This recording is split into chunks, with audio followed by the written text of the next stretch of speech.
There's no feeling more intense than starting over. If you deleted your homework the day before it was due, as I have, or if you left your wallet at home and you have to go back after spending an hour in the commute. If you won some money at the casino and then put all your winnings on red but it came up black. If you got your best shirt dry cleaned before a wedding and then immediately dropped food on it.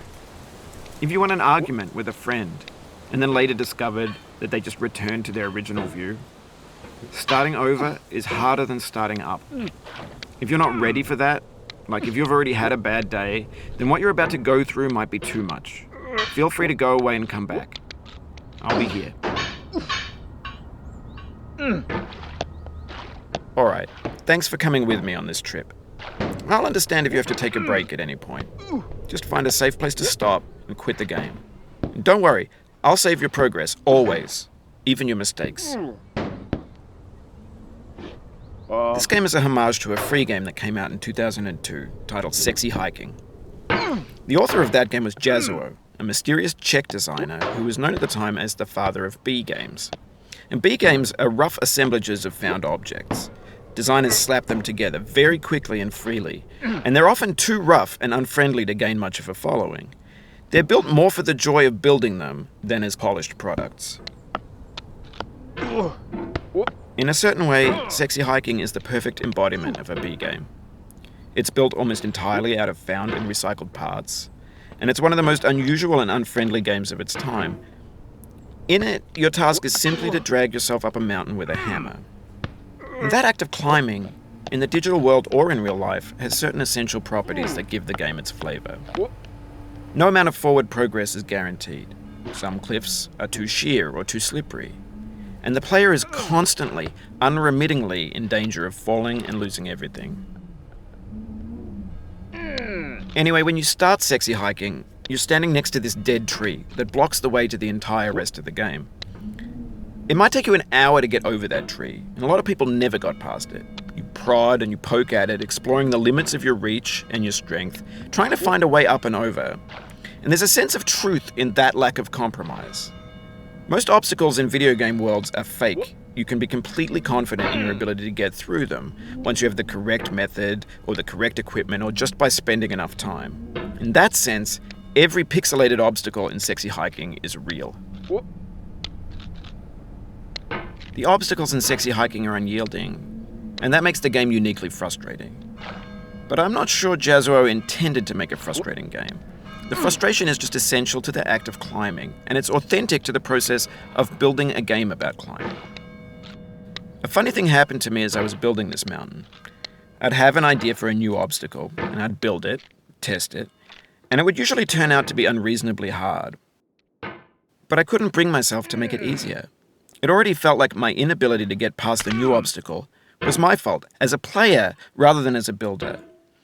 Imaginary mountains build themselves from our efforts to climb them, and it's our repeated attempts to reach the summit that turns those mountains into something real. When you're building a video game world, you're building with ideas, and that can be like working with quickset cement. You mold your ideas into a certain shape that can be played with, and in the process of playing with them, they begin to harden and set until they're immutable, like rock. And at that point, you can't change the world. Not without breaking it into pieces and starting fresh with new ideas. No. For years now, people have been predicting that games would soon be made out of prefabricated objects, bought in a store and assembled into a world. And for the most part, that hasn't happened, because the objects in the stores are trash. I don't mean they look bad or that they're badly made, although a lot of them are. I mean they're trash in the way that food becomes trash as soon as you put it in the sink. Things are made to be consumed and used in a certain context, and once the moment is gone, they transform into garbage. In the context of technology, those moments pass by in seconds. Over time, we've poured more and more refuse into this vast digital landfill that we call the internet. It now vastly outnumbers and outweighs the things that are fresh and untainted and unused. When everything around us is cultural trash, trash becomes the new medium, the lingua franca of the digital age. And you can build culture out of trash, but only trash culture. B games, B movies, B music, B philosophy.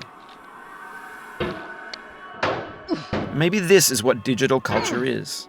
A monstrous mountain of trash, the ash heap of creativity's fountain. A landfill with everything we ever thought of in it. Grand, infinite, and unsorted. There's 3D models of breakfast, Gen X's fanfic novels, Scan magazines, green screen Shia LaBeouf, banned snuff scenes on LiveLeak. Facebook's got lifelike bots with unbranded adverts and candid shots of Kanye and Taylor Swift mashups, car crash epic failed GIFs, Russian dashcam vids, discussions of McRibs, discarded, forgotten, unrecycled, muddled, rotten, untitled. Everything's fresh for about 6 seconds, until some newer thing beckons, and we hit refresh. And there's years of persevering, disappearing into the pile, out of style, out of sight. In this context, it's tempting to make friendly content that's gentle, that lets you churn through it but not earn it. Why make something demanding if it just gets piled up in the landfill, filed in with the bland things? When games were new, they wanted a lot from you. Daunting you, taunting you, resetting and delaying you. Players played stoically,